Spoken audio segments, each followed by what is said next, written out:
আসসালামু আলাইকুম।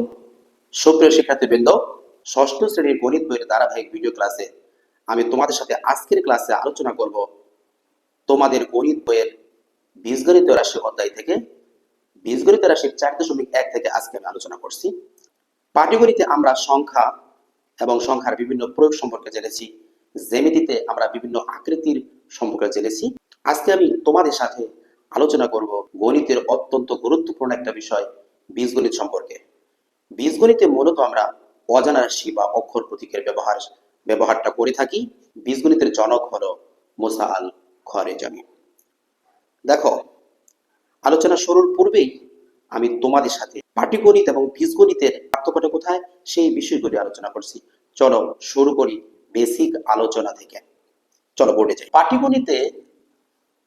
পাটিগণিতে আমরা 0 থেকে 9 পর্যন্ত এই সংখ্যাগুলার ব্যবহার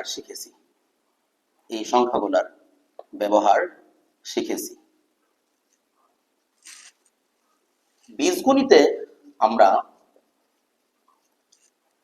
0 থেকে 9 এবং এ থেকে জেড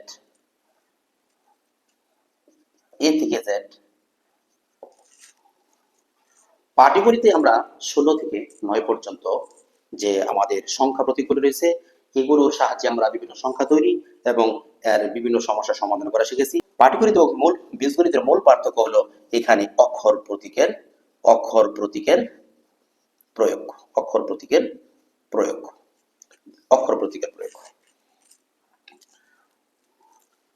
তো এই বিষয়গুলো গণিতে সর্বপ্রথম যিনি ব্যবহার করেন তিনি হলেন গণিতবিদ মুসা আল খওয়ারিজমি।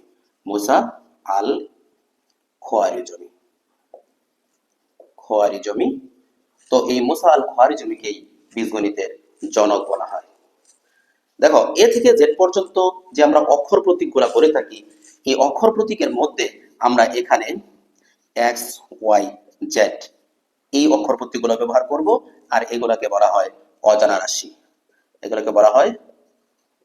অজানা রাশি বা চলক।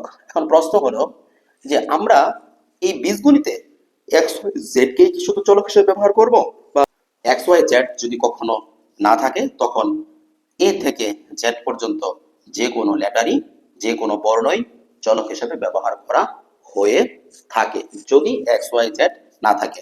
এখন ধরো অজানা রাশি হিসেবে তুমি যে লেটারটাই ধরছো সেটাই তোমার সেখানে তখন চলক বা অজানা রাশি।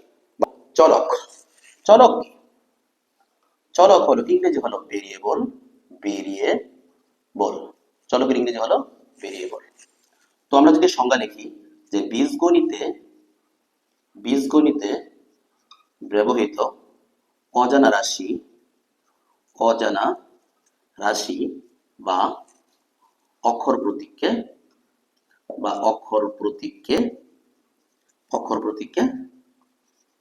চলক বলে। বীজগণিতে ব্যবহৃত অজানা রাশি বা অক্ষর প্রতীককে চলক বলে।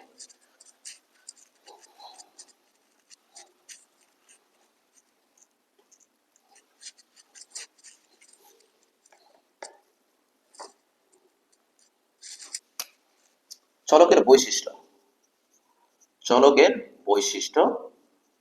বৈশিষ্ট্যগুলা কি? চলকের বৈশিষ্ট্য 1 নম্বরে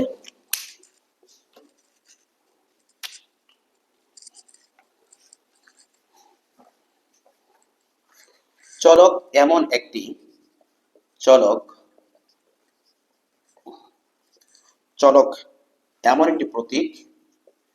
একটি প্রতীক যার মানের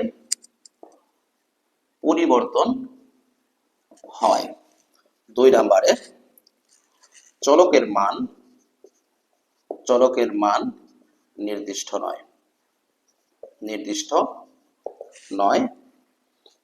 3 নম্বর, চলক বিভিন্ন মান ধারণ করতে পারে।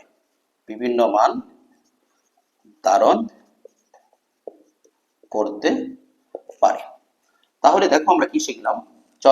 চলকের ইংরেজি হলো ভেরিয়েবল। যে বীজগণিতে ব্যবহৃত অজানা রাশি বা অক্ষর প্রতীককে চলক বলে।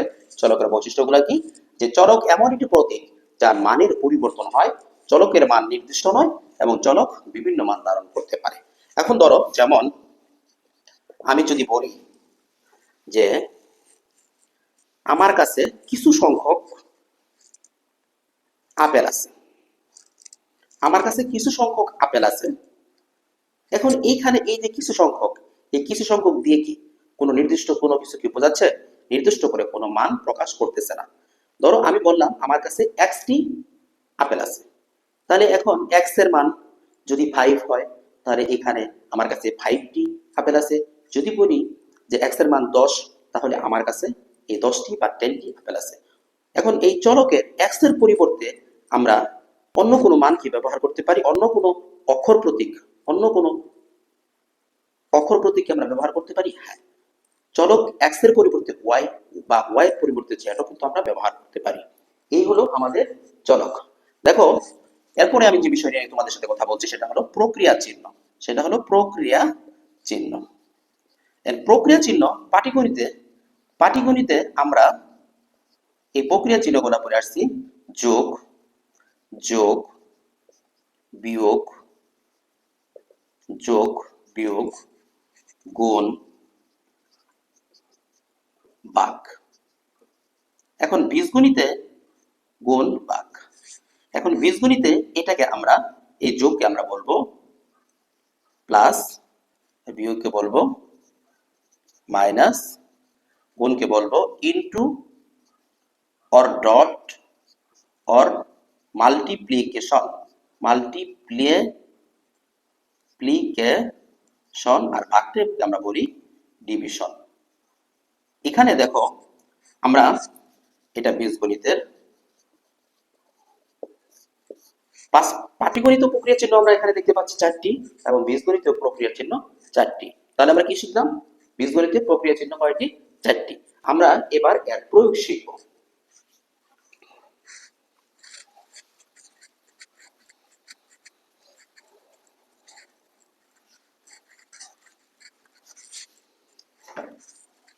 ধরি দুটি চলক, ধরি দুটি চলক x ও y। আমি যদি বলি x ও y যোগ করো, তাহলে আমরা এটা কিভাবে লিখবো? যে x প্লাস y। আবার যদি বলি x থেকে y বিয়োগ করো, তাহলে আমরা এটা কিভাবে লিখবো? x minus y। আবার ধরো যদি বলি x কে y দ্বারা গুণ করো, তাহলে আমরা কিভাবে লিখবো? x গুণন y বা x ডট y বা xy। এখানে একটা বিষয় লক্ষ্য করো, যদি দুটি চলক পাশাপাশি বসে কোনো চিহ্ন না থাকে, তাহলে তাদের মাঝে গুণ আছে বলে ধরে নিতে হয়। অর্থাৎ কোনো চিহ্ন না থাকলে সেটা গুণ অবস্থায় আছে, এটা আমাদের ধরে নিতে হবে। এরপরে ধরো আমরা x কে y দ্বারা যদি আমরা ভাগ করি, তাহলে কি লিখবো? x কে y দ্বারা যদি ভাগ করি, ভাগ করো, তাহলে কি লিখবা? x divided by y। এভাবে আমরা চলকের সাথে প্রক্রিয়া চিহ্ন আমরা যুক্ত করে এরকম ভাবে আমরা যোগ, বিয়োগ, গুণ, ভাগ এগুলো প্রকাশ করতে পারি। ধরো আমি যদি বলি যে x কে 3 দ্বারা গুণ করো, x কে 3 দ্বারা গুণ করো, তাহলে তুমি কি লিখবা? যে x গুণন 3 সমান 3x। এখন এখানে প্রশ্ন হলো, আগে x 3 ছিল, 3 আমরা কেন আগে নিয়ে আসলাম? দেখো, 3 হলো একটা সংখ্যা প্রতীক, 3 হলো একটা সংখ্যা প্রতীক, এবং চলকের সাথে যখন একটা সংখ্যা প্রতীক একসাথে বসে, তখন চলকের আগে সংখ্যা প্রতীকটা বসে এবং চলকটা বা অজানা রাশিটা সেটা পরে বসে। এখন এখানে আমরা যে সংখ্যা প্রতীকটা, আমরা যেখানে সংখ্যা প্রতীকটা পাইলাম, এটার কিন্তু আলাদা একটা নাম আছে। সেটা কি নাম, সেটা নিয়ে এবার একটু কথা বলবো।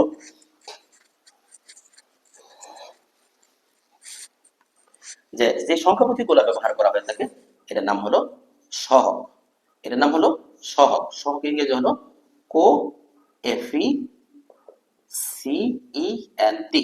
তোমরা যারা ক্যাডেট কলেজ ভর্তি পরীক্ষায় অংশগ্রহণ করতে যাচ্ছ, অংশগ্রহণ করবে, তাদের জন্য প্রত্যেকটা বাংলার গাণিতিক যে বাংলার যে শব্দগুলো রয়েছে, সেগুলোর ইংরেজি শব্দগুলা জানাটাও তোমাদের জন্য খুবই জরুরি। এখন সহগ কাকে বলে? সহগ কাকে বলে? সহগ হলো কোন কোন একপদী রাশিতে কোনো একপদী রাশিতে যখন কোনো সংখ্যা গুণক হিসেবে যুক্ত থাকে তাকে চলক তাকে সহগ বলে। যেমন 5x, এখানে x হলো চলক আর 5 হলো সহগ বা সাংখ্যিক সহগ বা সাংখ্যিক সহগ। এখন ধরো আবার যদি এরকম থাকে ax, এখানে xটা কি, এখানে xটা হলো চলক আর এ হলো সহগ, তবে সেটা হলো আক্ষরিক সহগ।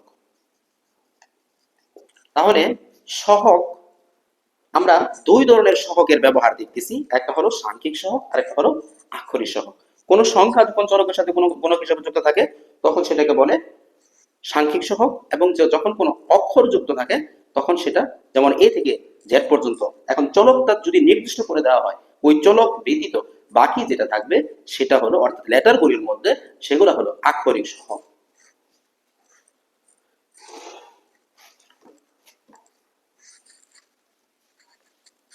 এখন এবার আমরা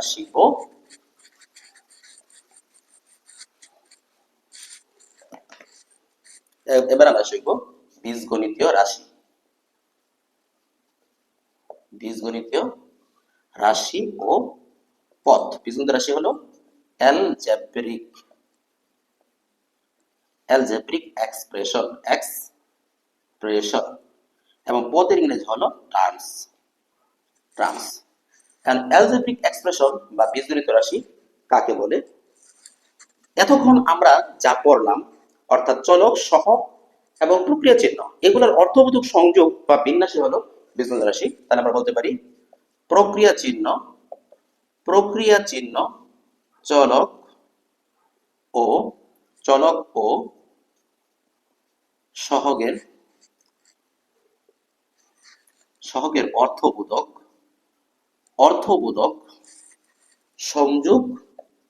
অর্থবোধক সংযোগ বা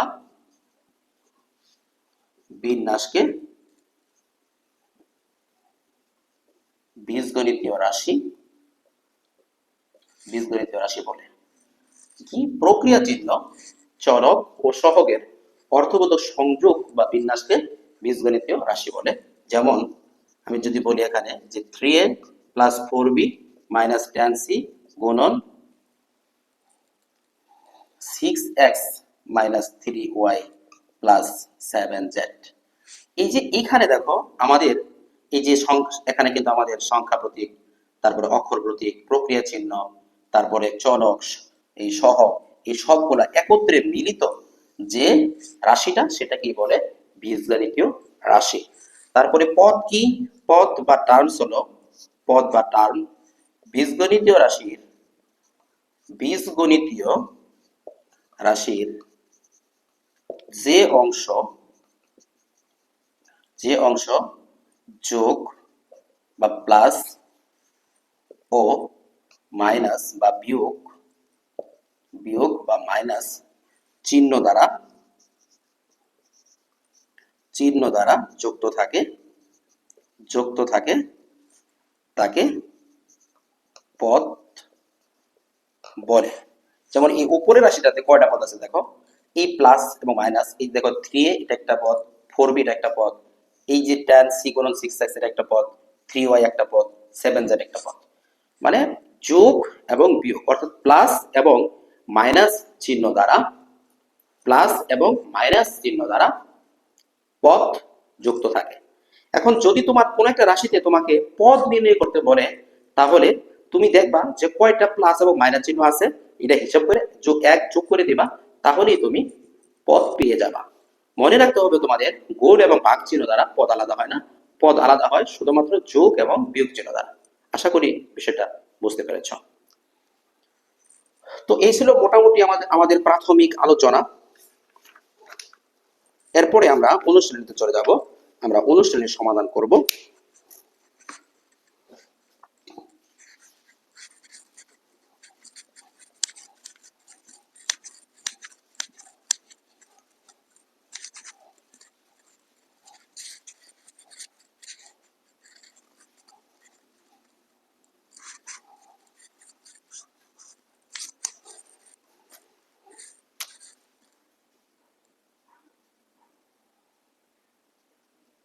অনুশীলনীর সমাধান। 1 নাম্বার, নিচের বীজগণিত রাশি দ্বারা, যে নিচের বীজগণিতীয় রাশি দ্বারা কি বোঝায়? কি বোঝায়? ধরো 1 নম্বরে আছে 9x। আচ্ছা, 9x দ্বারা কি বোঝায়?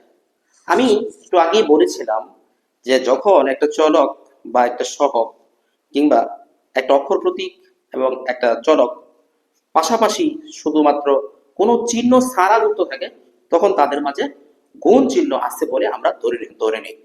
এবং সেটা গুণ চিহ্ন আছে, গুণ চিহ্ন থাকলে ওটা দিলেও চলে, না দিলেও চলে, তবে না দেওয়াটাই বেটার। তোমাদের বইয়ে তোমরা ম্যাক্সিমাম ক্ষেত্রে না দেওয়াটাই দেখবা। তাহলে 9x দ্বারা বোঝায়, তো 9x দ্বারা বোঝায়,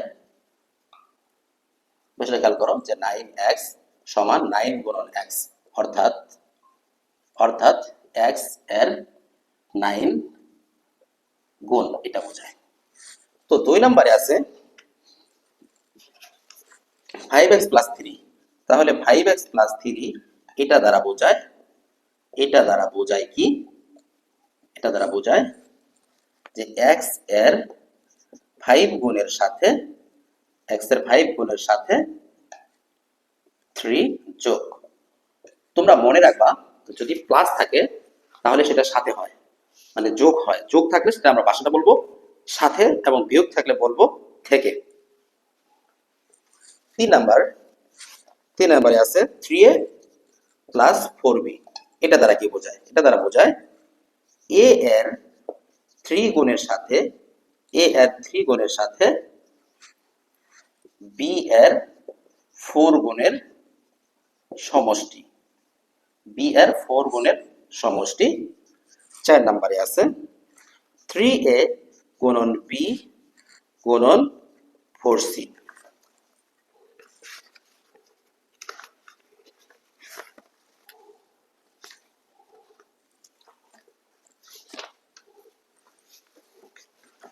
থ্রি এ গুণন বি গুণন 4c এটা দ্বারা বোঝায়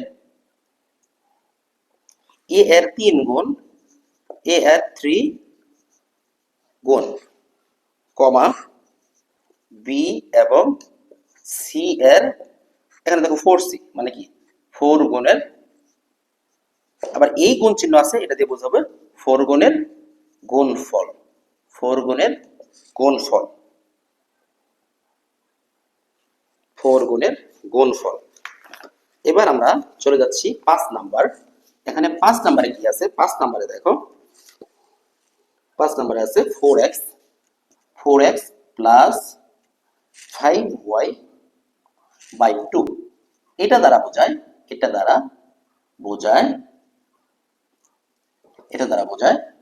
যে x এর 4 গুণের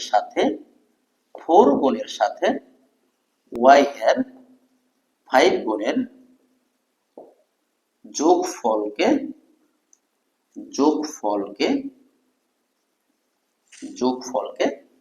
x এর 4 গুণের সাথে y এর 5 গুণের যোগফলকে 2 দ্বারা ভাগ। 6 নাম্বার আছে, 6 নাম্বারটা তোমরা করবে, আমি 7 নাম্বার করছি। 7 নাম্বার যে x by 3 plus y by 2 minus z by 5। এখানে দেখো, মূলত তোমাদের কাছে এটা একটু ব্যাখ্যা দিচ্ছি আমি। দেখো এটা দ্বারা কি বোঝায়, দেখো তো। এখানে দেখো, এটাকে লেখা যায় x এর 1/3, মানে x এর 1 গুণ করলে x ই থাকে, আর এটাকে আমি লিখতে পারি y এর হাফ মাইনাস এটাকে লিখতে পারি z এর 1/5। এখন এখান থেকে আমি যদি ব্যাখ্যা করি যে কি বোঝাচ্ছে, 1/3 মানে কি 1/3। এরকম যদি থাকে তাহলে আমরা প্রথমে লবটা আগে বলবো, তারপরে হরে যেটা আছে তার সাথে শুধু অংশটা যুক্ত করব। তাহলে আমরা এটাকে বলতে পারি x এর 1/3, এখানে তৃতীয়াংশ এর সাথে যেহেতু যোগ আছে, তাহলে তৃতীয়াংশের সাথে y এর হাফ মানে অর্ধেক যোগ, তারপরে দেখো আমরা বলতে পারি এই পদ যোগ, এখান থেকে আবার মাইনাস আছে, তার আমরা বলতে পারি যে যোগফল থেকে জেড এর 1/5 উপর আছে 1, তাহলে 1 পঞ্চমাংশ পঞ্চমাংশ পঞ্চমাংশ বিয়োগ জেড এর 1/5 বিয়োগ। তো আমি এই পর্যন্ত যেহেতু মুছে ফেলবো, বোর্ডের জায়গা কম, আমি আবারও আলোচনা করছি। দেখো 9x দ্বারা বোঝায় x এর 9 গুণ, 5x + 3 দ্বারা বোঝায় x এর 5 গুণের সাথে 3 যোগ। আবার 3a + 4b দ্বারা বোঝায় a এর 3 গুণের সাথে b এর 4 গুণের সমষ্টি। 3a গুণন b গুণন 4c দ্বারা বোঝায় 3a a এর 3 গুণ, এর সাথে গুণ আছে b, তাহলে b এবং c এর 4 গুণের b এবং c, দেখো দুটো গুণ অবস্থায় আছে, সবটি গুণ অবস্থায় আছে, b 4c, তাহলে c এর 4 গুণের সাথে b এর গুণ, এর পুরোটার সাথে আবার এই 3 এর গুণ। এটা আমি লিখছি ভাষাটা, a এর 3 গুণ b এবং c এর 4 গুণের গুণফল, তিনটা একসাথে আছে, এটা গুণফল। এখন এই 5 নম্বরে আছে 4x + 5y/2, এটা দ্বারা বোঝায় যে x এর 4 গুণের সাথে y এর 5 গুণের যোগফল কে নিচে আছে /2, তার মানে 2 দ্বারা ভাগ। x/3 আমি এখানে ভেঙে লিখেছি, তুমি সরাসরি লিখতে পারো, তুমি যখন বুঝবা সরাসরি লিখবা যে x এর 1/3, নিচে 3, উপরে x এর সাথে অবশ্যই 1 আছে, আর 1 এর সাথে x গুণ অবস্থায় আছে, তাহলে আমরা বলতে পারি যেভাবে সাজিয়ে দিচ্ছি আমি, দেখো x এর 1/3, তাহলে x এর 1/3 প্লাস সাথে y এর অর্ধেক যোগ করে এই যোগফল থেকে z এর 1/5 বিয়োগ।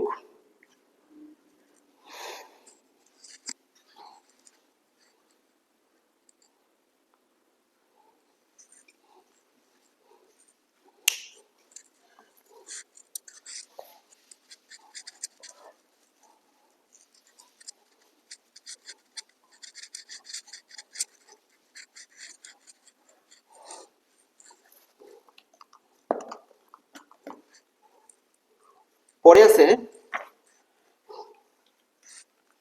8 নাম্বার। 8 নম্বরে কি আছে দেখো, যে 2x - 5y + 7z, এটা দ্বারা বোঝায়, এটা কি বোঝায় তোমরা হিসাব করো তো, মনে মনে বলো তো দেখি কে বলতে পারো, হ্যাঁ বলো। এটা দ্বারা কি বোঝায় যে x এর 3 গুণ বা 2 গুণ থেকে y এর 5 গুণ বিয়োগ করে বিয়োগফলের সাথে z এর 7 গুণ যোগ। তারপরে দেখো 9 নম্বরে আছে 2/3 x + y + z। দেখো 2/3 2/3 আর x + y + z, এই তিনটা কি যোগ বোঝাচ্ছে না? তাহলে আমরা একেবারে বলতে পারি এটাতে সমান যে x, y, z এর যোগফলের 2/3 2/3। 10 নম্বরে আছে ac - bx / 7, এটা দ্বারা আমরা কি বোঝাতে পারি, এটা দ্বারা বোঝায় a ও c এর গুণফল থেকে b ও x এর গুণফলের বিয়োগ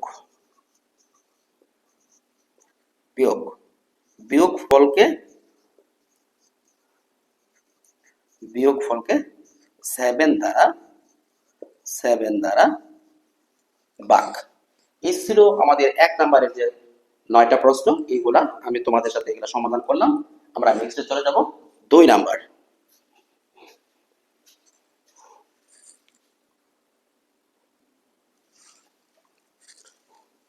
দেখো এবার আমরা 2 নাম্বারে চলে যাচ্ছি অনুসরণী, প্লাস মাইনাস ইনটু এবং ভাগ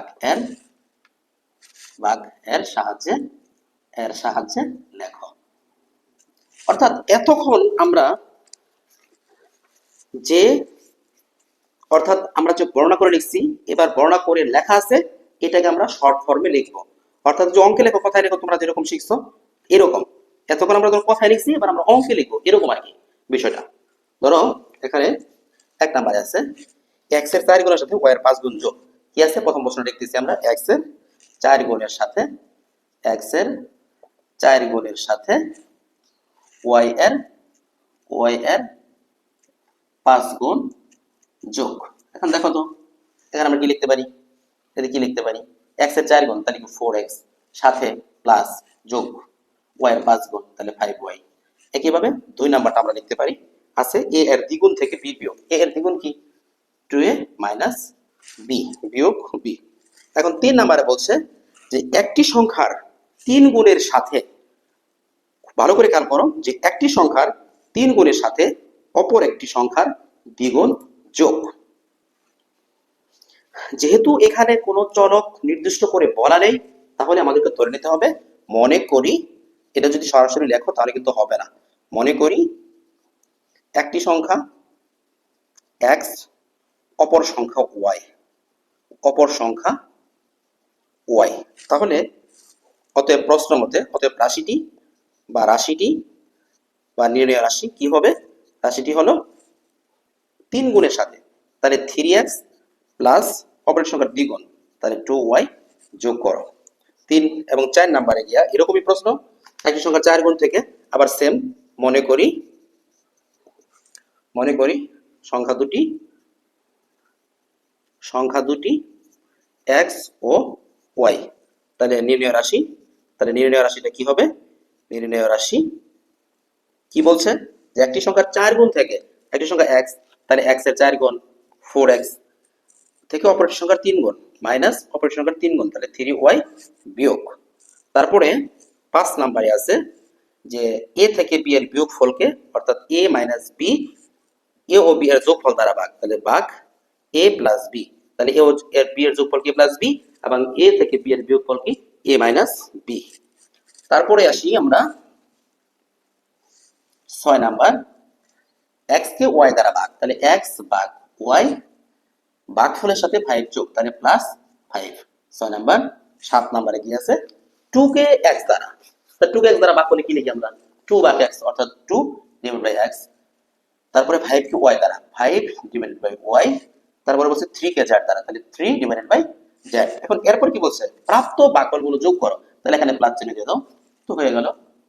তারপরে 8 নম্বরে আছে যে a ও b, a কে b দ্বারা ভাগ করে ভাগফলের সাথে a কে b দ্বারা ভাগফলের সাথে যোগ করো কত 3 যোগ করো। তারপরে 9 নম্বরে আছে p কে q দ্বারা গুণ করো, তাহলে p গুণন q, তাহলে p q প্রাপ্ত গুণফলের সাথে r যোগ করো, তাহলে যোগ বা প্লাস r। তারপরে 10 নম্বরে দেখো কি আছে x কে y দ্বারা গুণ করো, তাহলে x y গুণ করে প্রাপ্ত গুণফল থেকে 7 বিয়োগ করো, তাহলে -7।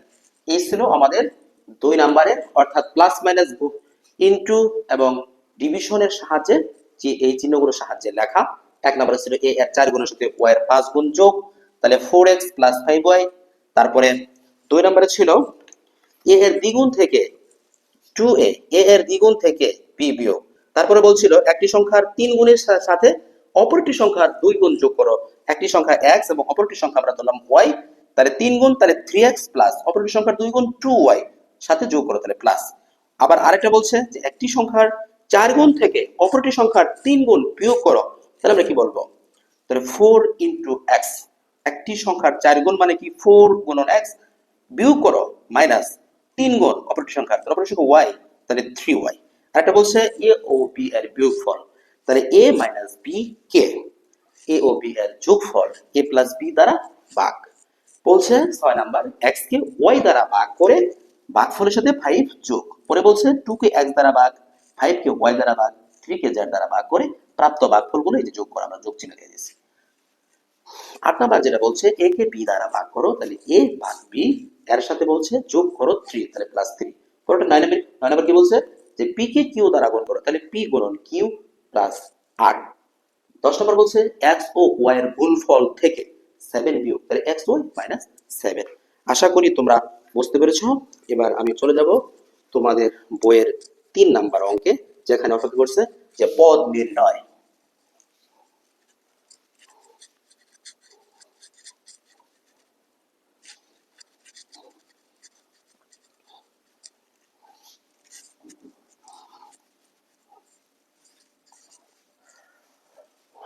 পদ নির্ণয়। তো পদ নির্ণয় বীজগণিত রাশির পদ, যে বীজগণিতীয় রাশির পদ নির্ণয়। এই পদ নির্ণয়ের ক্ষেত্রে আমি বলছি যে পদে কি করব, যে পদ কয়টি পদ আছে, তাহলে পদ সংখ্যা সমান হলো প্লাস এবং মাইনাস চিহ্নের সংখ্যা যোগ 1। এটা দিয়ে আমরা পদ সংখ্যা পাবো। এবং পদগুলো কি কি দেখো, একটি প্লাস থেকে আরেকটি প্লাস অথবা মাইনাস পর্যন্ত একটা পদ হিসেব করা হয়। এখানে গুণ বা ভাগ দিয়ে পদ কিন্তু আলাদা হয় না, পদ শুধুমাত্র প্লাস এবং মাইনাস চিহ্ন দ্বারাই কিন্তু আলাদা হয়। তো এখানে আছে 3 নাম্বার ক্ষেত্রে আমরা নিয়ে আসতে পারি। 3 নাম্বার দেখো, তাহলে 2x plus 3y division 4x minus 5x গুণন 8y। তাহলে দেখো এখানে পদ সংখ্যা কয়টি, তো পদ সংখ্যা এখানে পদ সংখ্যা হলো পদ সংখ্যা এই যে একটা প্লাস চিহ্ন একটা মাইনাস চিহ্ন, তাহলে প্লাস মাইনাস চিহ্ন একটা একটা দুইটা, আর এখানে যোগ 1 মানে 3টি পদ সংখ্যা হলো 3টি। যথা কি কি আমি বলছি, একটা প্লাস থেকে এই দেখো 2x এটা একটা পদ, তারপরে এই দেখো এই 3y থেকে 4x, এই যে এই প্লাস থেকে এই মাইনাস পর্যন্ত এটুকু একটা পদ। তাহলে এটা কি 3y ডিভিশন 4x। আরেকটা পদ কি দেখো তো, এখানে দেখো মাইনাসের পরে এই যে এখানে ইনটু অবস্থায় আছে, 5x এর সাথে ইনটু পুরো অবস্থায় আছে, তাহলে এটা একটা পদ। তাহলে 5x গুণন 8y, তাহলে এই হলো 3টা পদ। আশা করি পদের বিষয়টা বোঝা গেছে। আমরা আরো কিছু পদ শিখবো। তোমাদের বইয়ের 4 নম্বরে আছে, রাশির পদ সংখ্যা নির্ণয় করো। 1 নম্বরে বলছে 7xy, এখানে কয়টি পদ, একটি পদ। এখানে পদ কয়টি, একটি পদ আছে। 2 নাম্বার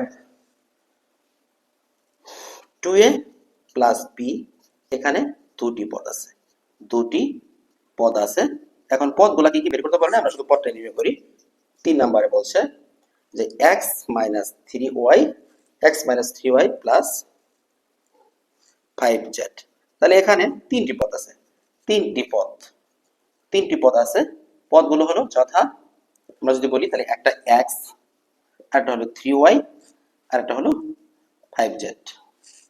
4 নম্বরে বলছে যে 5a প্লাস 7b গুণন x মাইনাস 3c ভাগ y। এখানে কয়টা পদ আছে, এখানে হিসাব করি, এই যে একটা দুইটা এই তিনটা, এখানে তিনটি পদ আছে, কি কি যথা 1 নম্বরে 5a, 2 নম্বরে 7b গুণন x এবং 3 নম্বরে 3c ভাগ y। এই হলো আমাদের এখানের পদ সংখ্যা। তারপরে 5 নম্বরে আরেকটা আছে, এটা আমরা করে ফেলি। তো x প্লাস 5x গুণন b মাইনাস 3y ভাগ c। তাহলে এখানে পদ সংখ্যা কয়টি, তাহলে পদ সংখ্যা বলো তো কয়টি, পদ সংখ্যা এই যে একটা প্লাস একটা মাইনাস, তাহলে দুইটা তিনটি পদ সংখ্যা হলো 3টি। 1 নাম্বার x, 2 নাম্বার 5x গুণন b, 3 নাম্বার হলো 3y ভাগ c। এই ছিল আমাদের পদ সংখ্যা, অর্থাৎ 3 এবং 4 নম্বরের যে পদ সংখ্যা কিভাবে নির্ণয় করে সেটা আমরা শিখলাম। এবার আমি শিখবো সহগ নির্ণয়। তোমাদের 5 নম্বরে আছে সহগ নির্ণয়। তো সহগ নির্ণয়ের পূর্বে আমি তোমার সাথে আরেকটু বেসিক আলোচনা করব। সহগ কোনটা, আমি বলছি সহগ হলো 2 ধরনের সহগ, একটা হলো সাংখ্যিক সহগ আর একটা হলো আক্ষরিক সহগ। তোমাকে যেটা বলবে, যদি শুধু সহগ বলে তাহলেও কিন্তু তোমার সাংখ্যিক সহগই বোঝায়, আর যদি সেটা আক্ষরিক সহগ বোঝায় কখন, যদি ধরো সাংখ্যিক সহগ নাই, সংখ্যা নাই, তখন যদি শুধু ধরো লেটার গুলা থাকে, বর্ণগুলা থাকে, ওই সময় হলো আক্ষরিক সহগ। এই জায়গায় আমরা ধরো, আমি একটু উদাহরণ প্রথমে দিই। ধরো এখানে আছে 7x, তাহলে কি এখানে x এর সহগ কত, 7। আবার যদি বলে ax, তাহলে এখানে x এর সহগ হলো কত, a। এভাবে আমরা সহগটা নির্ণয় করব। তো আমি চলে যাচ্ছি, প্রত্যেক পদের সহগ নির্ণয় করতে বলছে 5 নাম্বারের ক। খেয়াল করো, 5 নাম্বারের ক আছে, কর 1 নাম্বার আছে 6b। 6b a, b এর সহগ 6। 2 নাম্বারে আছে xy, xy a, xy এর সহগ হলো 1। এখানে একটা নোট লেখা রাখো। ধরো কোনো একটা চলকের সাথে যদি কোনো সংখ্যা যুক্ত না থাকে, তাহলে ধরে নিতে হবে এখানে 1 গুণ অবস্থায় আছে, মানে 1 যুক্ত আছে। তাহলে xy এর সহগ কত, 1। 3 নাম্বারে খেয়াল করো, 3 নাম্বারে কি আছে, 7ab। 7ab এ, ab এর সহগ হলো 7। 4 নাম্বার খেয়াল করো, 4 নাম্বারে কি আছে, 2x plus 5ab। 2x plus 5aba, x এর সহগ হলো 2 এবং ab এর সহগ হলো 5।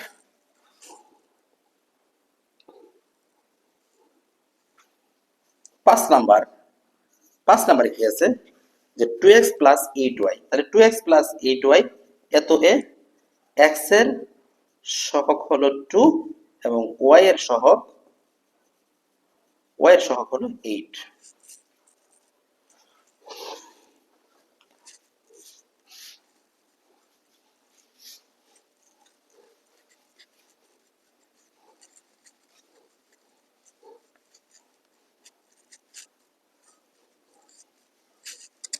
এবার আসো, 5 পরে আমাদের আছে 6 নাম্বার।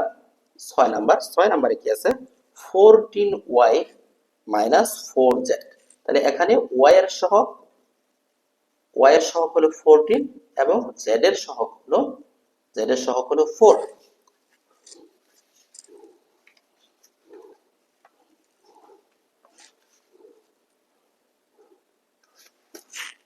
এখানে একটা বিষয় আমি তোমাদের সাথে বলি, যদি সহগের সাথে যদি মাইনাস থাকে, তাহলে সেই মাইনাসটা কিন্তু তোমাদের দিতে হবে। অর্থাৎ z এর সহগ হলো -4। প্লাস থাকলে দিতে হয় না, কারণ না দিলেও এটা প্লাসই বোঝায়, কিন্তু মাইনাস থাকলে কিন্তু এটা দিতে হবে।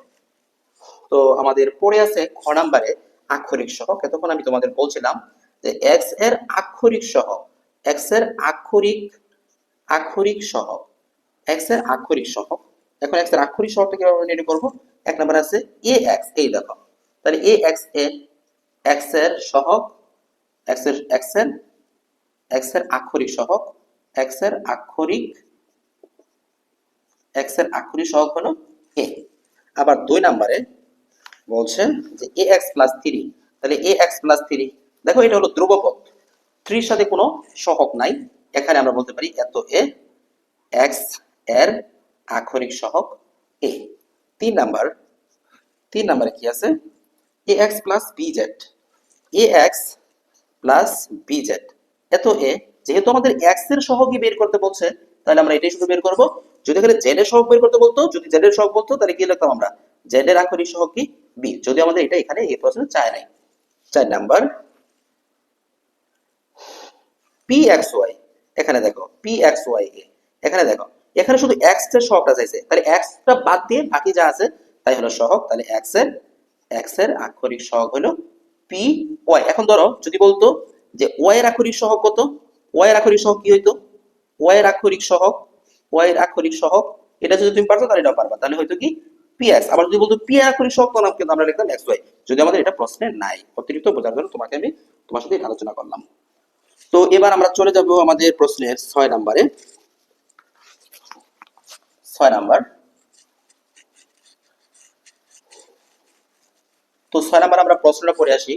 তো 6 নাম্বার প্রশ্নে আমাদের কি বলা আছে, দেখো 6 নাম্বার প্রশ্নে বলছে যে একটি কলমের দাম হলো x টাকা, একটি বইয়ের দাম হলো y টাকা, তাহলে নিচের রাশিগুলো দ্বারা কি বোঝাইছে।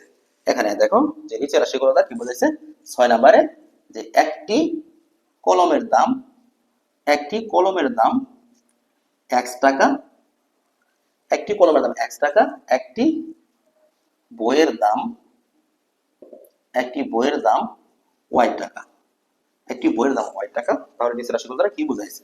তো 1 নম্বরে আছে কি 3y। তুমি বলো তো যে 3y দ্বারা কি বোঝাইছে? এখানে দেখো 3y কে যদি আমরা ভাঙি তাহলে আমরা কি পাই? 3 গুণন y। এখানে 3 গুণন y মানে কি? একটি বইয়ের দাম, একটি একটি বইয়ের দাম। তাহলে আমরা কি বলতে পারি যে তিনটি বইয়ের দামের 3y, 3 গুণন একটি বইয়ের দাম, তাহলে 3 গুণন একটি বইয়ের দাম। তার মানে এখান থেকে আমরা এটাকে বলতে পারি যে তিনটি বইয়ের দাম বোঝাইছে, তিনটি বইয়ের দাম। 2 নম্বরে আছে 7x। তাহলে 7x দ্বারা বোঝায় বলতো এটার মতো করে আমরা বলতে পারি 7x দ্বারা বোঝায় কি 70 অর্থাৎ 60টি কলমের দামের গুণফল, অথবা যেহেতু 60টি কলমের দামের গুণফল বা আমরা 60টি কলমের দামই আমরা এটা বলতে পারি, অথবা 60টি কলমের দাম। 3 নম্বরে আছে যে 5x + 9y, x + 9y। এখান থেকে আমরা বলতে পারি এটা দিয়ে কি বোঝায় যে একটি কলমের দামের সাথে 90 বইয়ের দামের যোগফল, বইয়ের দামের যোগফল। আবার 4 নাম্বার কি আছে? 4 নম্বরে কি আছে যে 5x + 8y। এটা দ্বারা কি বোঝায়? কি আছে? 5x + 8y, 5x +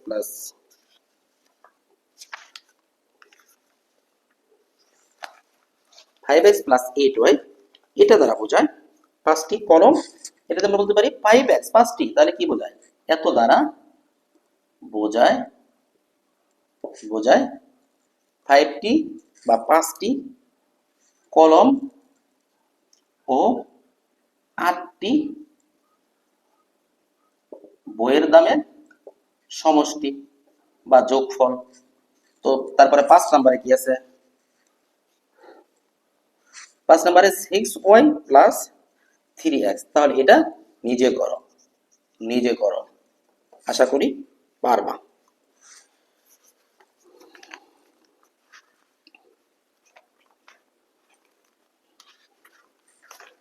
এবার আমি চলে যাচ্ছি তোমাদের সাথে তোমাদের অনুশীলনীর 7 নাম্বার। 7 নাম্বার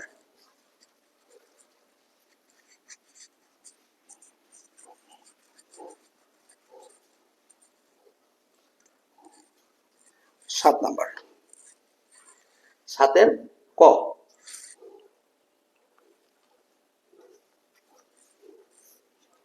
একটি খাতার দাম x টাকা, একটি পেন্সিলের দাম y টাকা, একটি রাবারের দাম z টাকা হলে 5টি খাতা ও 6টি পেন্সিলের মোট দাম কত? ধরো 7-এর 1 নম্বরে বলছে একটি খাতার দাম। আমরা ঐকিক নিয়মে করি যে একটি খাতার দাম x টাকা। তাহলে এখানে আছে 5টি খাতা, তাহলে 5টি খাতার দাম 5 গুণন x টাকা সমান 5x টাকা। এবং আছে 6টি পেন্সিলের মোট দাম, তাহলে একটি পেন্সিলের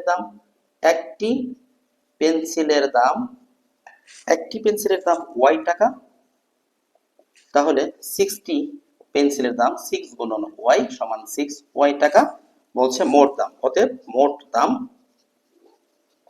সমান 5x + 6y। এখানে 2 নাম্বারটা আমি তোমার জন্য রাখলাম, 2 নাম্বার নিজে করো। আশা করি এইভাবে তোমরা পারবে।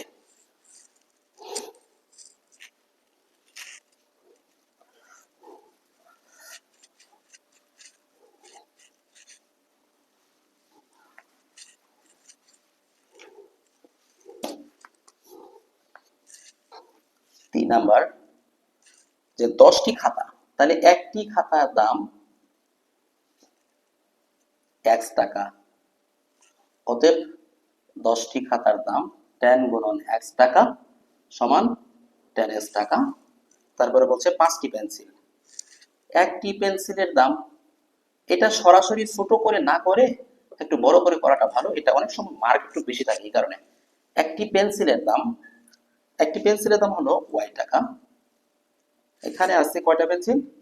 5টি পেন্সিল, তাহলে 5টি পেন্সিলের দাম 5 গুণন ওয়াই টাকা সমান 5 ওয়াই টাকা। এবং 2টি রাবারের মোট দাম, তাহলে একটি রাবারের দাম হলো জেড টাকা। তাহলে 2টি রাবারের দাম 2 গুণন জেড টাকা সমান 2 জেড টাকা। এখন এখানে হচ্ছে মোট দাম, অতএব মোট দাম সমান সব তিনটা যোগ করো, 10x plus 5y plus 2z টাকা। এই ছিল আমাদের 7-এর ক। আমরা এবার চলে যাচ্ছি 7-এর খতে। দেখো 7-এর খ নাম্বারে এখানে কি আছে, বলছে এক হালি কলার দাম x টাকা। এক নাম্বারে এক হালি কলার দাম x টাকা। প্রশ্ন করছে 5 হালি কলার দাম কত, হতে 5 হালি কলার দাম 5 গুণন x টাকা সমান 5x টাকা। 2 নাম্বারে বলছে যে 12টি উদ্দীপকে আছে হালি আর এখানে আছে টি, তাহলে আমাদেরকে বলতে হবে যে এক হালি সমান 4টি। তাহলে আমরা বলতে পারি অতএব 4টি কলার দাম x টাকা। অতএব তাহলে একটি কলার দাম x/4 টাকা। অতএব 12টি কলার দাম x গুণন 12/4 টাকা। 3 4 12 3 সমান 3x টাকা। এই ছিল আমাদের 4.1-এর সম্পূর্ণ অনুশ্রেণীর সবগুলি অঙ্কের সমাধান।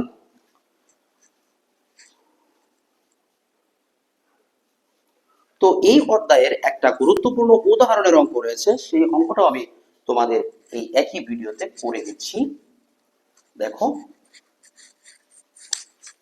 উদাহরণের এই অধ্যায়ের একটাই গুরুত্বপূর্ণ অঙ্ক আছে, কমন অঙ্ক আছে, যেটা বিভিন্ন পরীক্ষায় আসে, সেটা হলো, আর বাকিগুলো শুধুমাত্র ছোট অঙ্ক, অর্থাৎ জাস্ট 1-2 নাম্বারের জন্য। আর এটা একটা সৃজনশীল অঙ্ক। উদাহরণ 7-এর সমাধান। উদাহরণ 7-এর সমাধান। তুমি প্রশ্নটা পড়ো, তোমার কাছে তো বই আছে। দেখো যে প্লাবন 6টি কলম ও 3টি খাতা এবং শ্রাবণ 4টি কলম ও 5টি খাতা ক্রয় করে একটি কলমের মূল্য x টাকা এবং একটি খাতার মূল্য y টাকা। ক নম্বর প্রশ্ন হলো যে প্লাবনের মোট খরচ বীজগণিত রাশির মাধ্যমে প্রকাশ করো। তাহলে প্লাবন কি কি কিনছে? 6টি কলম কিনছে। তাহলে একটি কলমের মূল্য, তাহলে ক নম্বরে একটি কলমের মূল্য x টাকা। তাহলে প্লাবন কিনছে কয়টা? 6টি কলম। তাহলে 6টি কলমের মূল্য 6 গুণন x টাকা সমান 6x টাকা। তারপরে প্লাবন আর কি কিনছে? 3টি খাতা কিনছে। তাহলে একটি খাতার দাম কত? একটি খাতার দাম বা মূল্য y টাকা। তাহলে কিনছে হলো 3টি খাতা, তাহলে 3টি খাতার মূল্য বা দাম 3 গুণন y টাকা সমান 3y টাকা। তার বলছে মোট দাম। অতএব প্লাবনের মোট খরচ 6x প্লাস 3y টাকা। বীজগণিত সেটাই। খ নাম্বারে বলছে যে দুজনের মোট খরচের পরিমাণ নির্ণয় করা। আচ্ছা, তাহলে আমরা শ্রাবণের খরচটা বের করি। শ্রাবণ কি কিনছে? 4টি কলম। শ্রাবণের ক্ষেত্রে এখানে তুমি লিখে দিও যে প্লাবনের ক্ষেত্রে, তাহলে শ্রাবণের ক্ষেত্রে কি কিনছে? শ্রাবণ কিনছে 4টি কলম। তাহলে একটি কলমের মূল্য x টাকা। তাহলে 4টি কলমের মূল্য 4 গুণন x টাকা সমান 4x টাকা।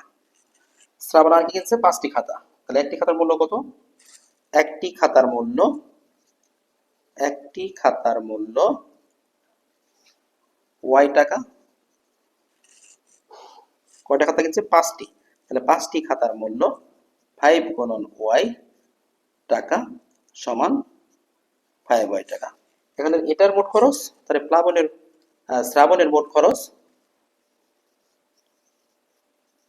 শ্রাবণের মোট খরচ 4x প্লাস 5y টাকা। এখন আমাদের প্রশ্নটা চাইছে কি, খেয়াল করো, যে দুজনের মোট খরচ একসাথে দেখাইতে বলছে। দুজনের মোট খরচ একসাথে দেখাইতে বলছে, দুজনের মোট খরচ। তো ক হতে পাই প্লাবনের মোট খরচ 6x প্লাস 3y টাকা। অতএব দুজনের মোট খরচ, তাহলে কি দুজনটা যোগ করি আমরা, তাহলে 6x plus 3y plus 4x plus 5y। যদিও এই বীজগণিত রাশির যোগটা এখনো তোমাদের সাথে আলোচনা করা হয়নি, যেহেতু এটা 4.3 আছে, তোমরা বুঝে নাও যে এখানে দেখো, যদি নরমালি এখানে 6x প্লাস 4x, তাহলে একই জাতি, ধরো তোমার কাছে 4টা পেন আছে আর আরো 6টা তুমি যোগ করতেছো, তাহলে কয়টা? 10টা। এইভাবে তুমি 6x এবং 4x যোগ করো, তাহলে হলো 10x, আর 3y এবং 4y যোগ করলে হলো 8y। এটাই হলো দুজনের বীজগণিত রাশি। গ নাম্বার প্রশ্নে গ নাম্বার বলছে, যদি x সমান 15 হয়, দেওয়া আছে x সমান 15 এবং y সমান 25। তবে প্লাবন ও শ্রাবণের খরচ বলবা। তাহলে প্লাবনের মোট খরচ কত পাইছি আমরা? 6x প্লাস 3y সমান 6 গুণন 15 প্লাস 3 গুণন 25। 6 15 90, 3 পয়সা 75। কত হয়? 5 7 9 চলো 165। এবং শ্রাবণের মোট খরচ কত? 4x plus 5y। তাহলে 4 গুণন 15 প্লাস 5 গুণন 25, 4 15 60 যোগ 125 সমান 185। এখন দুজনের মোট খরচের যে খরচ, এই খরচটা অনুপাত কত? তাহলে আমরা লিখতে পারি প্লাবন অনুপাত শ্রাবণ সমান 165 অনুপাত 185। তো 5 দিয়ে ভাগ করি আমরা, যেহেতু 5 উভয়ের সাথে আছে, তাহলে আমরা 5 দিয়ে যদি ভাগ করি, তাহলে দেখো 5 দিয়ে 3 5 15, 3 5 দিয়ে ভাগ করতেছি, তাহলে 3 5 15, 1 5 3 5 15 অনুপাত 5 দিয়ে ভাগ করলে 3 5 15 থাকে 3 5 5 7 35, তাহলে 33 অনুপাত 37। এটাই হলো आंसर। তো আশা করি তোমরা বুঝতে পেরেছো। তো আমি ধারাবাহিকভাবে ষষ্ঠ থেকে দশম শ্রেণীর প্রতিটি ক্লাসের গণিত বইয়ের প্রতিটি অধ্যায়ের প্রতিটি অঙ্কের ভিডিও নিয়ে আসছি। যদি তোমাদের ভালো লেগে থাকে তাহলে সাথে থাকার জন্য অনুরোধ রইল, এবং আমার চ্যানেলটি সাবস্ক্রাইব করে এবং তোমার বন্ধুদের মাঝে শেয়ার করে সাথে থাকলে খুশি হব। আল্লাহ হাফেজ, আসসালামু আলাইকুম।